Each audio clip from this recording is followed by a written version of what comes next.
اب یہ جو تعلق ہے کہ قرآن رمضان میں نازل ہوا، اس کے تقاضے کیا ہیں، کیوں اس میں روزے فرض کیے گئے؟ اس لیے کہ قرآن اگرچہ اپنی جگہ پر تو ہدی للناس ہے، تمام انسانوں کے لیے ہدایت ہے، لیکن اس سے ہدایت حاصل کرنے کی شرط تقویٰ ہے۔ یہ سورہ بقرہ کے شروع میں کہہ دیا ہدی للمتقین۔ اگر تقویٰ نہیں ہے تو پورا قرآن یاد ہے، حافظ ہے، لیکن اخلاق اور کردار کے اعتبار سے بدترین انسان ہے۔ کیوں؟ کہ تقویٰ نہیں۔ جیسے ٹیپ کے اوپر قرآن ہے، ایسے ہی اس کے دماغ میں کوئی ٹیپ ہے، اس پر قرآن ہے، اللہ اس کی سیرت و کردار کا کوئی تعلق نہیں۔ بڑا مفسر ہے، بڑی تفسیر کر رہا ہے، بڑے درس دے رہا ہے، بہت ہی مفکر بن گیا ہے، تقویٰ نہیں ہے تو خود اسے اس کا کوئی فائدہ نہیں ہوگا۔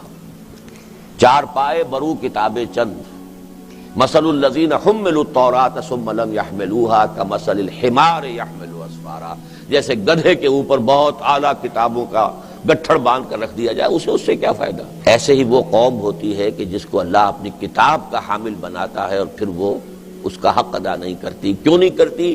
تقویٰ نہیں ہے۔ تقویٰ ہو تو حق ادا کرے نا۔ یہ ربط و تعلق ہے۔ فی نفسہ ہی، اپنے مقام پر یہ کیا ہے؟ ہدی للناس، تمام انسانوں کے لیے، تمام زمانوں کے لیے ہدایت کافی، ہدایت تامہ، ہدایت کاملہ، لیکن استفادہ کرنے کے لیے شرط تقویٰ، ہدی للمتقین۔